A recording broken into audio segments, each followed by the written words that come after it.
बिस्मिल्लाहिर्रहमानिर्रहीम। अस्सलाम वालेकुम। कैसे आप सब लोग? अल्हम्दुलिल्लाह मैं भी ठीक हूँ। आज मैं आपको बताऊँगी देसी चटनी की रेसिपी जो कि धनिया और पुदीने से तैयार होती है।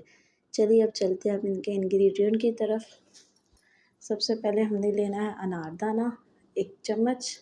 उसके बाद हमने लेना है धनिया जो कि 1 गुट्ठी है और इसके बाद हमने पुदीना लेना है जो कि हाफ़ गुट्ठी है। इसके बाद हमने सब्ज़ मिर्ची 1 से 2 अदद लेनी है और ये एक छोटे साइज़ का एक प्याज है और ये एक छोटे साइज़ का टमाटर है। सब चीज़ों को हमने कटिंग कर लिया और ये कुछ जवे लहसुन के हैं और आपने अपने टेस्ट के हिसाब से नमक लेना हस्बे ज़रूरत। सबसे पहले हम लहसुन के जवे डालेंगे, इसको अच्छे से बारीक कर लेंगे। देसी ग़ज़ा है तो बर्तन भी देसी ही होना चाहिए। सबसे पहले हम लहसुन के जवों को अच्छे से पीस लेंगे, बिल्कुल बारीक कर लेंगे। अभी अच्छे से पीस चुके हैं। अब हम इसमें अनारदाना ऐड करेंगे।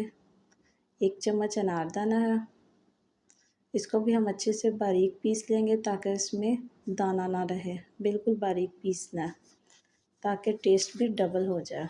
अब हम इसमें डालेंगे सब्ज़ मिर्चें जो कि 2 अदद थी,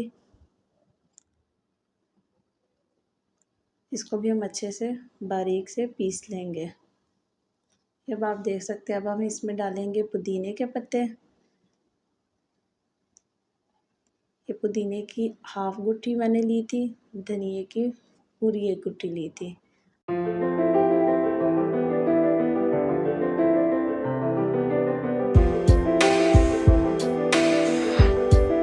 इसको भी हम बिल्कुल बारीक पीस लेंगे।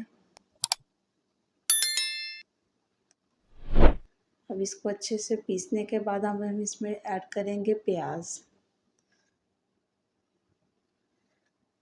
प्याज को भी हम अच्छे से पीस लेंगे।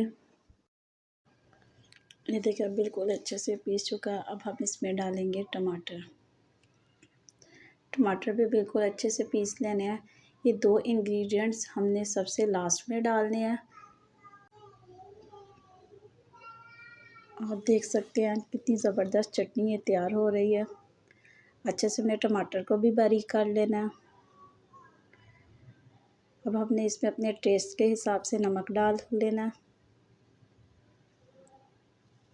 इसको अच्छे से मिक्स कर लेंगे।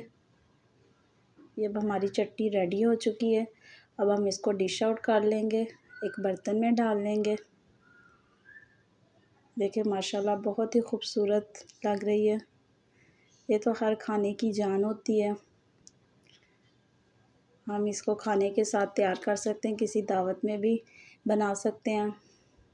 अब हम इसको रायते की फ़ॉर्म में डालेंगे। मैंने यहाँ पे 1 कप दही लिया और ये इसमें मैंने हाफ़ टी स्पून चटनी ऐड कर दी है। माशाल्लाह देखिए कितनी खूबसूरत लग रही है।